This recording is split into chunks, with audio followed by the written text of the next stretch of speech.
अब क्या यही एक जवाब है कि जी आप अफ़गान रेफ्यूजीज़ को वापस भेज दें? आफ्टर ऑल आपने इनको यहाँ पे जगह तो दी थी, और अब जो है आप कहते हैं कि जी हमने वापस करना है। उसके अंदर खैबर पख्तूनख्वा की जो हुकूमत है वो आपसे एग्री नहीं करी, तो क्या करेंगे आप इसके बारे में?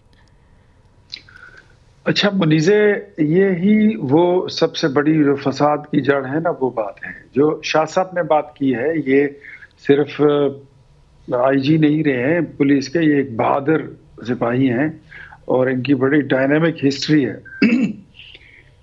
बात खराब वहां से हुई थी जब 2021 में 2021 में पीटीआई गवर्नमेंट ने, Imran Khan he was the prime minister and Mahmood Khan was the chief minister of Khyber Pakhtunkhwa, और उन्होंने ये फैसला लिया कि इन्होंने बाकायदा इनको इजाजत दी 5000 फैमिलीज, ये इन्होंने अनाउंस किया था, मे बी इससे ज्यादा फिर ये ले आए थे। स्वात के रास्ते, चित्राल और काशगर के रास्ते जनूबी वजीरिस्तान में इन्होंने इनको वापस ये ले आए और इनको जगह दी और इनको इम्पोर्ट किया।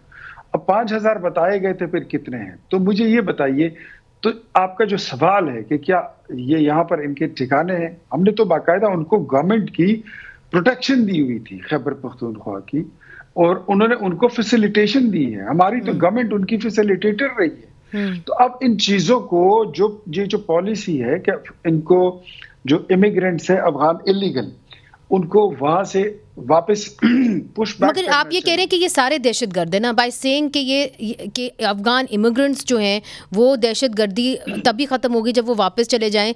तो देखिए, इससे पहले कि अफगान इमिग्रेंट्स यहाँ पे आए, यहाँ पे दहशतगर्दी थी, तो तब तो अफगान इमिग्रेंट्स के ऊपर उंगली नहीं उठाई जा रही थी। तो सवाल ये है कि आप कहाँ हल ढूंढते हैं? क्या आप देखते हैं कि जी अफगान इमिग्रेंट्स वापस चले जाएंगे, दहशतगर्दी ख़त्म हो जाएगी? Is it that simple? Zarbe Azb का ऑपरेशन हो या रद्दुल फसाद का ऑपरेशन हो, उसके बाद आपकी सिचुएशन सारी मुकम्मल तौर पे चेंज हो गई थी। इन दो ऑपरेशंस के बाद जब एपीएस का वाकया हुआ और फिर ये ऑपरेशन हुए, तो आपकी सिचुएशन बिल्कुल चेंज हो गई और आपको ब्लैक एंड व्हाइट में सारी चीजें जो थी वो खुलकर आपके सामने आ गई थी। उसके बाद ये फैसला करना, जब इनको निकाल बाहर कर दिया गया था, कॉम्बिंग की गई थी, बल्कि डीप कॉम्बिंग ऑपरेशन हुए थे, एक बहुत बड़ी कॉस्ट, लोगों को डिसलोकेट करके, रीलोकेट करके वहां से डिस्प्लेस कर दिया गया था अपने घरों से, और बड़े ऑपरेशन हुए थे। तो उसके बाद क्या इसकी कोई मंतक, कोई तुक बनती थी?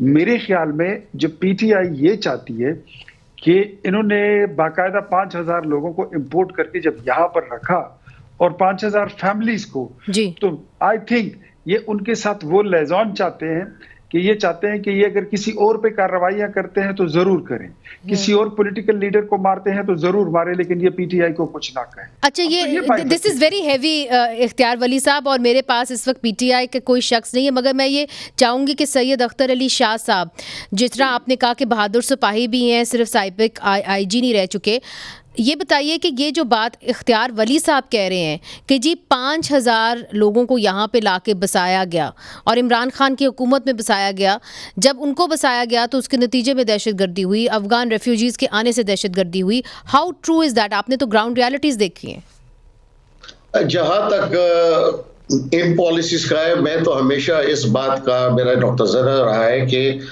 हमने तारीख में देखना है कि पहले जितने मुआहदे हुए थे, पीस मुआहदे, वो नेक मोहम्मद से लेकर मौलाना फजलुल्लाह तक, उसके क्या नताइज हुए, क्या अमन आया?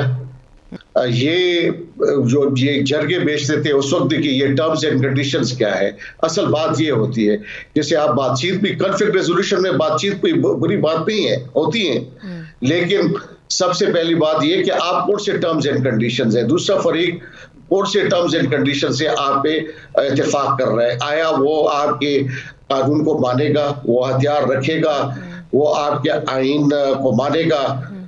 ये तमाम वो बातें थी जो उस वक्त पहले इन्होंने डिटरमिन नहीं की थी। ये बहुत बड़ी ब्लंडर हुआ था मेरे ख्याल।